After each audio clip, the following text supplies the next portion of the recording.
தமிழ்நாடு இன்னைக்கு வந்து இவ்வளவு விரைவான வளர்ச்சி அடைந்து கொண்டிருக்கிறது, இவ்வளவு பெரிய மாற்றங்களை சந்தித்து கொண்டிருக்கிறதுனாக்கா அதுக்கு அவர் செய்த மிகப்பெரிய பணி அப்படின்னு சொன்னாக்கா அந்த கிராமப்புற அதிகாரம் இருக்குல்ல, அதை காலி பண்ணது தான். அடுத்த தலைமுறையில் வந்து வேளாண்மையை விட்டு வெளியேறுவது அப்படிங்கிறது மிகப்பெரிய அளவில் நடந்து கொண்டிருக்கிறது. எங்கள் ஊர்லாம் போனீங்க அப்படின்னு சொன்னீங்கன்னாக்கா வேளாண்மை பக்கம் கடைசி செட் ஆட்கள் தான் இருந்துகிட்டு இருக்காங்க. இன்னும் 5 வருடங்கள் கழித்தோ 10 வருடங்கள் கழித்தோ போனீர்கள் என்று சொன்னால் இந்த வேளாண்மை பார்க்கறதுக்கு ஆள் இருக்காது. அச்சாணியாக யார் இருந்ததுனாக்கா டாக்டர் கலைஞர் அவர்கள் தான். நாம் இப்போது போடக்கூடிய நடை இருக்குல்ல, அது ஒரு போட்ட பாதை தான். நீங்களும் பாவம், நானும் பாவம். என்ன 8:50 உட்கார வச்சுட்டு இதை பேச வைக்கிறது இருக்குல்ல, அதான் பேராசிரியர்கிட்ட சொன்னேன். நான் என்கிட்ட சொன்னேன், இது மாதிரி ஜெயரஞ்சன் பேசியதாக கருதி கொண்டு நன்றி சொல்லி மீட்டிங்கை முடிச்சிடுவோன்னு. ஆனால் அவருக்கு அது இடம் கொடுக்கல மனசு. அதனால் நீ ஏதோ ஒரு பேசுங்கன்னாரு. நான் ரொம்ப நேரம் பேசலை. ஏன்னு கேட்டிங்கன்னா இது வந்து இப்போ அதை பற்றி பேசுறதுக்கு உண்டான டைம் இல்லை. காலையில் 8:30 மணிலேருந்து உட்காந்துருக்குங்க எல்லோரும். நானும் ஒரு காலையில் வந்ததுலேருந்து உட்காந்துருக்கேன். அதனால் சும்மா ஒரு 5 நிமிஷம் ஒரு இதுக்கு மாதிரி ஒரு ப்ராக்டிக்கலாக செஞ்சு முடிச்சிடுவோம் அப்படிங்கிறதுக்காக. ஒன்றும் நான் புதுசாக ஒன்றும் சொல்லலை. நம்ம தம்பி சூர்யா கிருஷ்ணமூர்த்தி பேசினதை அதே தான் மேட்ரு. ஆனால் இது வந்து என்னன்னு கேட்டிங்கன்னா திராவிட பொருளாதார திட்டங்கள் அப்படின்னு பார்த்தோம் அப்படின்னு சொன்னோம்னாக்கா, அதுவும் குறிப்பாக கலைஞரிலிருந்து தொடங்கி அப்படிங்கிறத மனசில் வச்சுட்டு பார்த்தோம் அப்படின்னு சொன்னோம்னா, அவர் செய்த ஒரு காரியம் என்ன தெரியுமா? அதாவது ரோடு போட்டது, பஸ் விட்டது, அரிசி கொடுத்தது, டெலிவிஷன் கொடுத்தது, கேஸ் கொடுத்தது, அப்படிலாம் தனித்தனியாக பார்க்க வேண்டியதில்லை. அவர் செஞ்ச முதல் காரியம் இந்தியாவில் எங்கேயுமே செய்யப்படாத காரியம் அப்படின்னு பார்த்தீங்க அப்படின்னு சொன்னீங்கன்னா, 40 வருடங்களுக்கு முன்பு வரை 30 வருடங்களுக்கு முன்பு வரை இந்த பொருளாதாரமும் சமூகமும் மிக பெரிய அளவில் வேளாண்மை சார்ந்துதான் இருந்தது. அந்த வேளாண்மை சார்ந்து இருக்கும்பொழுது அந்த அதிகாரமும் எங்கே இருந்தது? கிராமப்புறத்தில் இருக்கக்கூடிய அதிகாரம் யாரிடம் இருந்ததுன்னு கேட்டிங்கன்னா, யார் நிலம் வைத்திருந்தாலோட அவரிடம் தான் அந்த அதிகாரம் இருந்தது.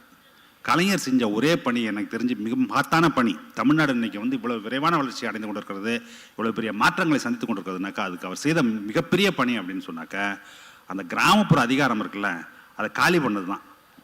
பல விதமாக என்ன பண்ணுறாரு அப்படின்னு கேட்டிங்கன்னா, கொஞ்சம் கொஞ்சம் எல்லாத்தையும் ஒரே நாளெல்லாம் பண்ணல. அவர் கொஞ்சம் கொஞ்சமாக பண்ணார். முதல் பணி அவர் செஞ்சது என்ன அப்படின்னு கேட்டிங்கன்னா, கிராமப்புறங்களில் இருக்கக்கூடிய அதிகாரம் வந்து எங்கேருந்து பிறக்கிறதுன்னு அவருக்கு தெரியும். நிலத்துலேருந்து தான் பிறக்குது. இப்போ நம்ம உயர்கல்வித்துறை அமைச்சிருக்காரு. இப்போ அவங்க ஏரியாலாம் எப்படி அப்படின்னு கேட்டிங்கன்னாக்கா, மடத்துக்கும் பெருநச்சுவந்தார்களுக்கும் பெரிய அளவில் நல்லாயிருக்கும். இப்போ நான் இன்னும் கொஞ்சம் மேலே தஞ்சை மாவட்டத்துலேருந்து வர்றவன், எங்கள் ஊர்லாம் அவ்வளோ கட்டுப்பாடு இருக்காது. கிழக்க போக போக எப்படி இருக்கும் அப்படின்னு கேட்டிங்கனாக்கா, பெருமளவில் நிலம் வந்து யார்டம் இருக்கும்னாக்கா நிலச்சுவந்தார்கள்ட்டையும் இவங்கள்ட்டையும் இருக்கும். நீங்களே இப்போல்லாம் அதை பற்றி பேச்சு இல்லை. முன்னாடி அப்படின்னு கேட்டிங்கனாக்கா பெரிய நில சுவாந்தார் குடும்பங்களுக்கெல்லாம் 2000 வேலி, 5000 வேலி, 8000 வேலி, 10,000 வேலிலாம் இருக்கும். அதே மாதிரி சைவ மடங்கள் ஒன்று ஒன்றுக்கும் ஆயிரக்கணக்கான வேலிகள் நிலம்.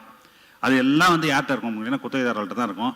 அந்த குத்தகைதாரர்களுடைய கண்ட்ரோல் பண்ணுறது வழியாக தான் அவங்க கிராமப்புறத்தையே கண்ட்ரோல் பண்ணிட்டு இருந்தாங்க. அப்போ இவர் செஞ்ச காரியம் என்ன அப்படின்னு கேட்டிங்கன்னா, அவர்களுடைய அதிகாரத்தை ஒழிப்பதற்கு சரியான 2-3 சட்டங்களை இயற்றினார். சட்டங்களை இயற்றி அதுக்கு முன்னாடி நில உச்சவரம்பு சட்டம் வந்தாலும் கூட அப்போ எல்லாருக்கும் தெரிஞ்சு போச்சு உச்சவரம்பு சட்டம் வரப்போகுதுன்னு எல்லாம் எஸ்கேப் ஆயிட்டாங்க அதுலேருந்து. அதை வந்து என்ன பண்ணார் அப்படின்னா, நிலத்தை எடுக்கிறதுக்கு பதிலாக நிலம் எவரெல்லாம் கல்டிவேட் பண்ணிட்டு இருக்கானோ அவனுடைய பவரை வந்து அதிகமாக்கி விட்டார். யாரையும் எவிக்ட் பண்ணாத அளவுக்கு பண்ணது. அது ஃபஸ்ட்டு.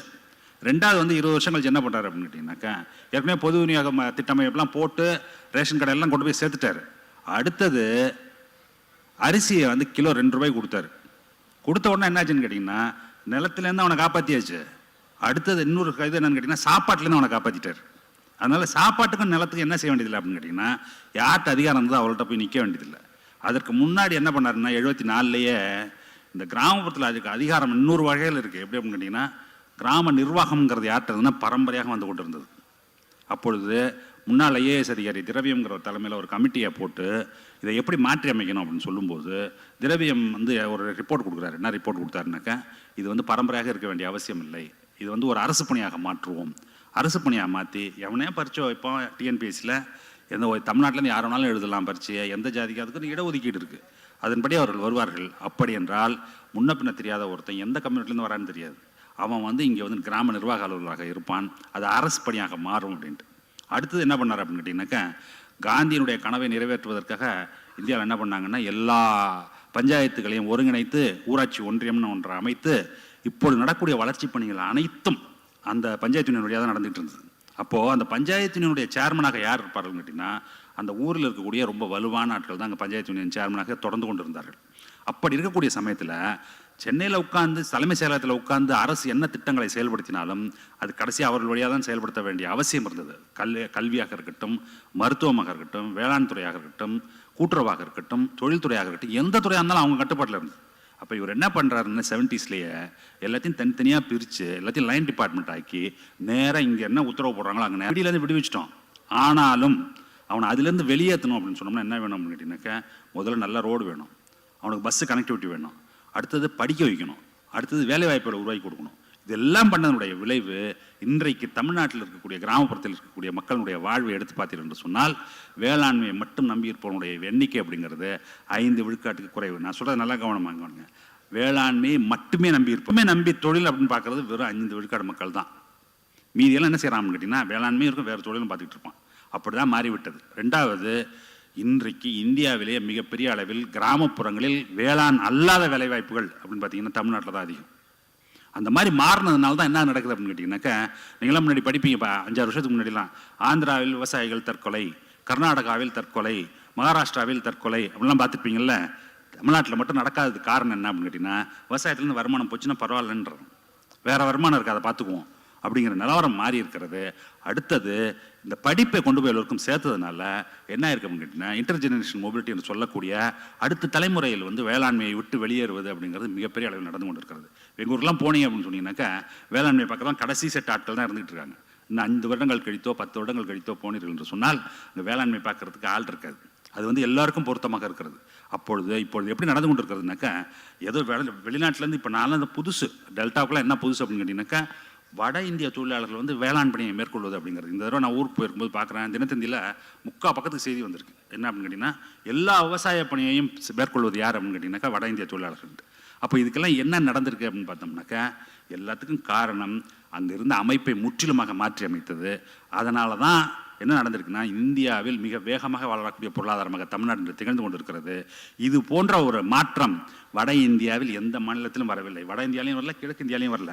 அதனால தான் நீங்கள் நம்மள்கிட்ட பணத்தை வாங்கி வாங்கி வாங்கி பீகாரில் செலவு பண்ணாலும் சரி, உத்தரப்பிரதேச செலவு பண்ணாலும் சரி, வெஸ்ட் பெங்காலில் செலவு பண்ணாலும் சரி, அந்த மாற்றம் நிகழவே நிகழாது. ஏன் அப்படின்னு கேட்டிங்கன்னா, இன்று வரை அங்கே இருக்கக்கூடிய கிராமப்புறத்தில் இருக்கக்கூடிய அதிகாரம் மாற்றி அமைக்கப்படாமல் இருந்து கொண்டிருக்கிறது.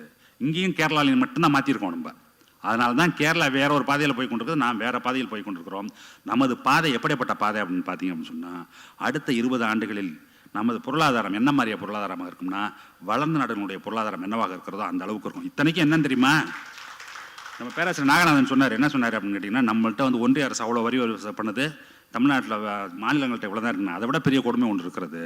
நம்மளிடம் இருந்து எடுத்துக்கொண்டு போகக்கூடிய பணத்தில் நமது முதலமைச்சரும் நம்ம நிதியமைச்சரும் திரும்ப திரும்ப போட்ட அளவில் நம்மளை குதிக்க ஓட விடுறான். அப்படி ஓட விடும்போது கூட இந்தியா 6 விழுக்காட்டில் வளரும்பொழுது தமிழ்நாடு 11 விழுக்காட்டில் வளர்ந்து கொண்டிருக்கிறது. காரணம் என்ன என்று சொன்னால், கலைஞர் சமுதாயத்தில் ஏற்படுத்தி வைத்திருக்கக்கூடிய மாற்றம், அதன் வழியாக பொருளாதாரத்தில் நடந்துகிட்டு மாற்றம். இந்த மாற்றத்தை யாரால் நிறுத்தவே முடியாது. ஏன் அப்படின்னு கேட்டிங்கன்னா, ஒரு ஸ்டேஜில் கொண்டு போய் விட்டுட்டோம், அடுத்தது அவன் பார்த்துட்டு போவான். நம்ம எது வரைக்கும் மெனக்கிட்டோம் அப்படின்னு கேட்டால், எல்லாரையும் படிக்க வச்சு ஸ்கூல் வாத்தியார் வரைக்கும் கொண்டு வந்தால் போதும். நம்ம ஸ்கூல் வாத்தியாரானா அடுத்து மௌன இன்ஜினியரிங் படிக்க வச்சிடறான், பொண்ணை டாக்டருக்கு படிக்க வச்சிடறான். இப்போ அடுத்தது என்ன செய்வான், அடுத்தது அமெரிக்காவில் போய் படிக்க வைப்பான், ஐரோப்பாவில் தான் போய் படிக்க வைப்பான். முதலமைச்சரோட நான் இதுக்கு போயிருக்கும்போது, இங்கிலாந்துக்கு போயிருக்கும்போது, ஆக்ஸ்போர்டில் போயிட்டு இருக்கும்போது ஒரு 100கணக்கான பேர் முதலமைச்சரை பக்கத்தில் வந்தாங்க. அவர் கிளம்புனதுக்கப்புறம் என்கிட்ட என்ன சொன்னாங்க அப்படின்னு கேட்டிங்கன்னா, சமூக நீதி இயக்கத்தினால் இந்த மாதிரி சமுதாயத்தின் பல பகுதிகளில் இருந்து நாங்கள் எல்லாம் கிளம்பி இங்கே படிச்சுட்டு இங்கே வேலையில் இருக்கோம். எங்கள் பிள்ளைங்க எங்கே படிக்குது அப்படின்னு கேட்டிங்கன்னாக்கா, இங்கிலாந்தில் இருக்கக்கூடிய மிக சிறந்த பள்ளிகள் படித்து கொண்டிருக்கிறார்கள். நீங்கள் இன்னும் 5-6 வருடங்கள் கழித்து இங்கிலாந்துக்கு வரும்பொழுது இதே ஆக்ஸ்போர்ட் பல்கலைக்கழகத்திலேயோ அல்லது கேம்பிரிட்ஜ் பல்கலைக்கழகத்திலேயோ படிக்கக்கூடிய மாணவ மாணவிகள் யாராக இருப்பார்கள் என்று சொன்னால், எங்களது குழந்தைகள் சமூக நீதியால் பயன்பெற்று இங்கு சேர்ந்த எங்களது குழந்தைகள் இங்கு மிக உயர்ந்த கல்வியை பெற்றுக்கொண்டிருப்பார்கள். அத்தகைய மாற்றத்தை ஏற்படுத்தி காட்டியது இந்த இயக்கம். அப்போது இந்த திட்டங்கள்லாம் நம்ம சொல்கிறால, சூரிய கிருஷ்ணமூர்த்தி வரிசையாக திட்டங்கள் சொன்னார், என்னென்ன திட்டங்கள்லாம் பண்ணியிருக்கோன்னு. இது எல்லாத்துக்கும் அடிப்படை காரணமாக இருந்தது என்ன அப்படின்னு கேட்டிங்கனாக்கா, கலைஞனுடைய பார்வை. என்ன அப்படின்னு கேட்டிங்கன்னா, இந்த கிராமப்புறம் இப்படி இருந்ததுனாக்கா, நம்மளுடைய கனவு இருக்குல்ல, என்னது நம்ம என்ன அந்த நவீனத்தினுடைய அரசியல் கனவு இல்லை, டைரக்டாக நம்ம சொல்கிறது இல்லையா தவிர மறைமுகமாக சொல்கிறோம். அந்த கனவை கொண்ட ஒரே இயக்கம் இதுதான். அம்பேத்கர் என்ன சொன்னார், நம்மளுடைய டெமோக்ரஸியில் நம்மளுடைய கான்ஸ்டியூஷனை பாஸ் பண்ணி கடைசியாக அவர் சொன்னது பார்லிமெண்ட்டில், இந்தியாவுக்கு எல்லாருக்கும் வாக்களிக்கும் உரிமையை கொடுத்துருக்குறோம். அதன் வழியாக என்ன செய்கிறோம்னா பொலிட்டிக்கல் டெமோக்ரஸி கொண்டு வந்து விட்டோம். ஆனால் இந்தியாவில் என்ன கிடையாது, சோஷியல் டெமோக்ரஸியும் கிடையாது, எக்கனாமிக் டெமோக்ரஸியும் கிடையாது. அதை நாம் என்று கொண்டு வருகிறோமோ அன்றைக்கு தான் இந்த பொலிட்டிக்கல் டெமோக்ரஸிக்கு முழுமையான பொருள் வரும் அப்படின்னு சொன்னார். அதை ஏற்று மனதில் இருத்தி அதற்கான செயல் வடிவம் கொடுத்து நிறைவேற்றி காட்டிய ஒரே இயக்கம் திராவிட முன்னேற்ற கழகம். அதனுடைய அச்சாணியாக யார் இருந்ததுனாக்கா டாக்டர் கலைஞர் அவர்கள் தான். நாம் இப்போது போடக்கூடிய நடை இருக்குல்ல, அது ஒரு போட்ட பாதை தான். அதில் தான் நம்ம தொடர்ந்து பயணித்துக் கொண்டிருக்கிறோம். அவர் எங்கெல்லாம் செய்து முடித்து விட்டு போனாரோ அங்கே எதெல்லாம் விடுபட்டு போயிருக்கிறதோ அதையெல்லாம் அடையாளம் கண்டு அவர்களெல்லாம் உள்ளே கொண்டு வருவது தான். இப்போ உயர்கல்வித்துறை எடுத்துக்கிட்டீங்கன்னு சொன்னாக்கா புதுமை பெண் திட்டமாக கொண்டு வரோம், அல்லது தமிழ் புதலம் கொண்டு வரோம்னு சொன்னோம்னா நம்ம பார்க்குறோம் யாரெல்லாம் விடுபட்டு போயிருக்கான்னு. அவங்களுக்கு உண்டான திட்டங்கள் தான் இதெல்லாம். அவர் மதிய உணவு இப்போ சாப்பிட்டோம், காலையில் நிறைய பேர் சாப்பிட்டாங்கன்னா காலை உணவு திட்டம். அடுத்தது கல்லூரி கல்வியில் வந்து போதுமான அளவுக்கு சில திறன்கள் வந்து சேரல அப்படின்னு சொன்னால் அதுக்காக தான் முதல்வன் திட்டம். இப்படி நமது திட்டங்கள் எல்லாம் எதை நோக்கி இருக்கிறது என்று சொன்னால் இந்த பாதையை மேலும் வலுப்படுத்துவதாகவும் செழுமைப்படுத்துவதாகவும் விரைவுபடுத்துவதாகவும் தான் இருந்து கொண்டிருக்கிறது. இதற்கு இடையூறாகத்தான் அவர்கள் எல்லாம் செய்து கொண்டிருக்கிறார்கள். அதை நாம் எதிர்ப்பு போராடுவோம், வெல்வோம் என்று கூறி இந்த வாய்ப்புக்கு நன்றி விடைபெறுகிறேன்.